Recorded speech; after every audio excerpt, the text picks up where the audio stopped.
যেহেতু এদিকে আর গাড়ি নিয়ে যাওয়া যাচ্ছে না, বাংলাদেশ সেনাবাহিনী এখানে বাধা দিচ্ছে, সাধারণ পাবলিক হেঁটে যেতে হবে, গাড়ি চলবে না, কোনো মোটরসাইকেল যাবে না।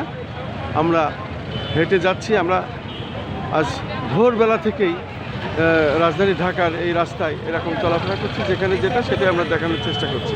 মূলত সেনাবাহিনী, বাংলাদেশ সেনাবাহিনী এখানে গাড়ি আটকেছেন, কোনো গাড়ি যাবে না, মোটরসাইকেল যাবে না, মানুষ যাবে, পায়ে হেঁটে যাবে।